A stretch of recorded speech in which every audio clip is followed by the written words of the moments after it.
eksepsi ya. Jadi kesempatan dari Jering dan penasihat hukum untuk mengajukan eksepsi dakwaan jaksa. Kami sudah siap hari ini. Nanti kita bacakan. Kita menolak, intinya kita menolak dakwaan jaksa dan meminta pengadilan membatalkan dakwaan dari jaksa penuntut umum. Karena satu ya, ini adalah perdebatan tentang rapid, itu tidak clear bahwa rapid itu nggak jelas apakah menunjukkan seorang itu terpapar COVID atau tidak, sementara digunakan sebagai satu syarat yang menghambat pelayanan medik kepada ibu hamil. Ini perdebatan substansi nih sebetulnya, tapi menjadi latar belakang Jering menyuarakan penderitaan wanita. Jadi di sini Jering memperjuangkan hak-hak ibu hamil yang sedang dalam proses untuk kelahiran tidak terhambat haknya. Ini adalah satu keprihatinan dari Jering dan kita sampaikan. Selanjutnya tentang dakwaan kita minta batalkan karena mempersoalkan soal status ID dalam kaitan surat dakwaan ini masuk dalam kelompok golongan suku, ras, agama atau apa. Kita persoalkan itu ya.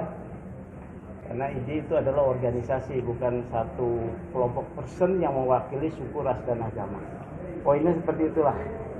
Tapi kita ingat loh ya, Jakarta yang menetapkan PSBB dengan satu penetapan gubernur yang belum dicabut dan wilayah merah, kasus Pinangki disidangkan dengan offline. Karena apa?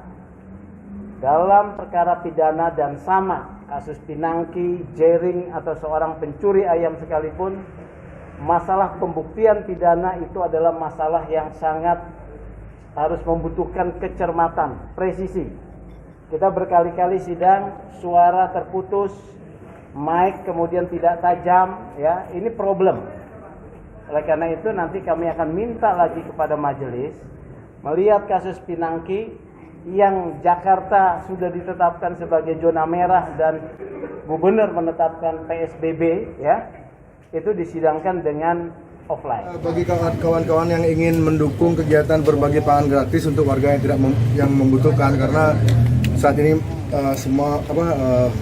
situasi lagi susah, bisa pesan kaos ini yang dipakai istri saya ini, bisa pesan di @rickybilly50 di Instagram @rickybilly50.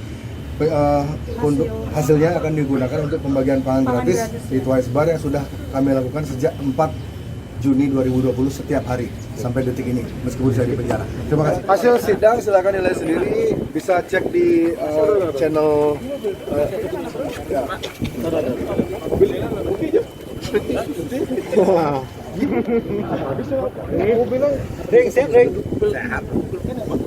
disuruh jadi ketua blok.